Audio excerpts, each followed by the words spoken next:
అంత క్లియర్గా ఉన్నటువంటి గాదర్ కిషోర్ 2023 ఎన్నికల్లో ఎందుకు ఓడిపోయాడు? అది వేరు. ఓటమికి సంబంధించిన కారణాలు అన్వేషించుకోవాల్సినటువంటి బాధ్యత నా మీద ఉంది. దానికి కారణాలు ఏమై ఉండొచ్చు అంటే పైనుంచి కింద దాకా ఏవైనా కారణాలు ఉండొచ్చు. మొదటి స్థానంలో ఇసుక ఉంటుంది.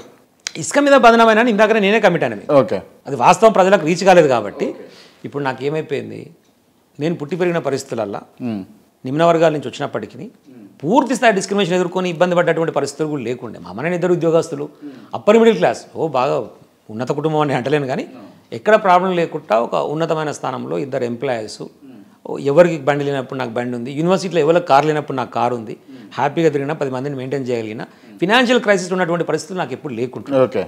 ఎప్పుడు లేకుంటుండే. దాంతోపాటు నాకు వచ్చినటువంటి దాంట్లో ఇయ్యాల కాదు, నేను ఎమ్మెల్యే అయినాక చెప్పట్లేను, ఎమ్మెల్యే కాకముందుకైనా సరే నా వల్ల అయితే పక్కన సాయం చేస్తాను. నేను ఇంటర్మీడియట్ ఉన్నప్పుడైనా సరే నా ఫ్రెండ్ ఎంసెట్కి సంబంధించినటువంటి ఫీజు కట్టుకోలేని పరిస్థితి ఉంటే కూడా నేను ఆయన ఎంసెట్ ఫామ్ తీసుకొని ఫీజు కట్టిచ్చేస్తే ఆయన ఇవాళ ఎలక్ట్రిసిటీలో జాబ్ చేసుకుంటారు. అది వేరే విషయం, పేరు చెప్పాను నేను కానీ చెప్తున్నా. ఆ నేచర్ చిన్నప్పటి నుంచి ఉంది నాకు. అది యూనివర్సిటీ ఉన్నప్పుడు కూడా ఉంది. యూనివర్సిటీలో ఇప్పుడు ఉన్నటువంటి మీ నాయకులను ఎవరైనా మందలు ఇచ్చినా కూడా మీకు తెలుస్తుంది. అట్లనే ఎమ్మెల్యే అయిన తర్వాత కూడా నా స్థాయిలో నా పరిధిలో నా చేతనైనంత కాడికి నేను చేయగలిగితే ఉనకన్నా 10 రూపాయలు సాయం చేసిన తప్ప ఒకరి దగ్గర నుంచి డబ్బులు తీసుకునేటువంటి ఒక చర్య మొత్తం నియోజకవర్గంలో ఎన్నడూ కూడా చేయలేదు. అయితే ఇక్కడ జరిగిన పొరపాటు ఏంది, అరే కిషోర్ గారు బాగానే ఆపదకు సోపద పోతే పైసలు ఇస్తుండు, సపోర్ట్ చేస్తుండు, తిరుగుతున్నాడు, తిప్పల పడుతున్నాడు. 5 రోజులు కాన్సిల్ అనుకునేది క్రాంతి, నువ్వు నమ్మవు. వాస్తవానికి 2014 ఎమ్మెల్యే గెలిచినాక నాకు పెళ్లి కాలే, తర్వాత ఎమ్మెల్యే అయినాక పెళ్లి అయింది. పెళ్లి అయినాక కూడా ఫ్యామిలీకి ఇవ్వాల్సిన టైంలో కూడా నేను పోయి 4 రోజులు 5 రోజులు పండుకునేది. కొత్తగా మనకు నేర్చుకోవాలి, తెలుసుకోవాలని ఉంటుండే. ఆ రిస్క్ చేసుకుంటూ మనం ఖర్చు పెట్టుకుంటూ తిరుగుతూ ఉంటే ప్రజలు అనుకున్నది ఏంటంటే నాకు ఇప్పుడు అనిపిస్తున్నది, ఇది వాస్తవా కాదా నాకు కూడా తెలియదు, ఓహో కిషోర్ గారు ఇసుకలో బాగానే సంపాదిస్తున్నట్టు అందుకే ఆయన 10 రూపాయలు పెడుతుండు అనుకోరు. నేను నా సొంతంగా నా తెలివితోని చిన్న రియల్ ఎస్టేట్ చిన్నదో తిప్పలబడి చేసుకొని వచ్చి అక్కడ ఖర్చు పెడుతున్నా అనుకోలే. ఓహో ఇసుక మీద బాగానే వస్తున్నట్టుంది, అటు ఇటు అవి బాగానే పెడుతున్నాను ఒక ఫీలింగ్ ప్రజలు వచ్చిరేమో కాబట్టి మనం బదనామైనమేమో అనిపించింది నాకు, నేను అనుకుంటున్నా. కాబట్టి అదొక కారణమై ఉండొచ్చు.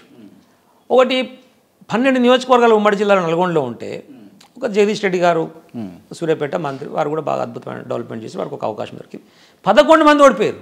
దానికి ఏం కారణం అన్వేషించాలి నేను? కిషోర్ ఒక్కడ ఓడిపోతేనేమో నేను నిజమే కదా ఎక్కడ పొరపాటు జరిగిందని ఆలోచిస్తుంటే చుట్టూ మొత్తం ఎగిరిపాయి.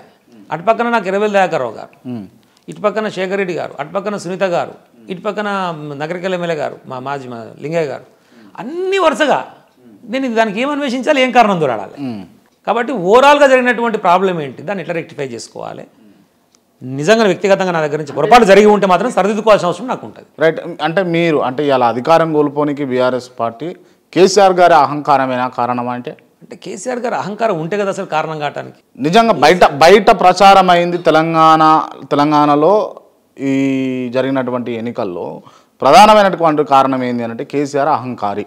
కేసీఆర్ ఎవరిని కూడా ఆ ఫామ్ హౌస్ కాడికి కావచ్చు లేకపోతే ప్రగతి భవన్ కావచ్చు రానియడు, ఆయన ఇష్టం ఉంటే రాణిస్తాడు, మంత్రులను ఎమ్మెల్యేలను సైతం తప్పది. క్రాంతి ఏంటంటే ప్రాబ్లం ఏంటంటే వాస్తవానికి కేసీఆర్ ఉద్యమకారుడు, తెలంగాణ జాతిపిత, దాంట్లో అనుమానం లేదు. ఒక exemption case KCR first option. కేసీఆర్ని కేసీఆర్గా చూసిన వాళ్ళకి, కేసీఆర్గా అర్థం చేసుకునే వాళ్ళకి ఆయన అర్థమవుతాడు, ఫస్ట్ పాయింట్. రెండో పాయింట్ అహంకారం అనే మాటకు అసలు తావేలేదు, వదిలిపెట్టు. ఎందుకంటే నేను 2004లో యూనివర్సిటీలో వచ్చిన తర్వాత 2006లో వారితో సన్నిహితంగా మెలిగేటువంటి అవకాశం దొరికి వారు పర్సనల్ రూమ్లో కూర్చున్న కానించి దాదాపు 15 సంవత్సరాలు 18 సంవత్సరాలు అయితే వెరీ నియర్ అండ్ ఇయర్గా చూసినా కాబట్టి నాకు తెలుసు. ఎలాంటి కులమత భేదాలు లేకుండా ప్రతి ఒక్కరిని దగ్గర తీసుకొని ఎవరితోనైనా డిస్కస్ చేసి ఎవరు ఏది చెప్పినా వారి యొక్క అభిప్రాయానికి గౌరవం ఇచ్చి ఆ పర్టికులర్ సందర్భానికి తను ఇమీడియట్గా రెస్పాన్స్ ఇవ్వకపోయినా 2 రోజుల తర్వాతనైనా సరే ఆలోచించి దాన్ని ఇంప్లిమెంట్ చేసేటువంటి నేపథ్యం. నిజంగా ఫ్యూడలిస్ట్ వ్యవస్థ ఉండదన్న లేదు, నేను అదే చెప్తున్నా. నిజంగా నేను కూర్చుంటే ఏది చెప్పినా కూడా తీసుకోరు, అది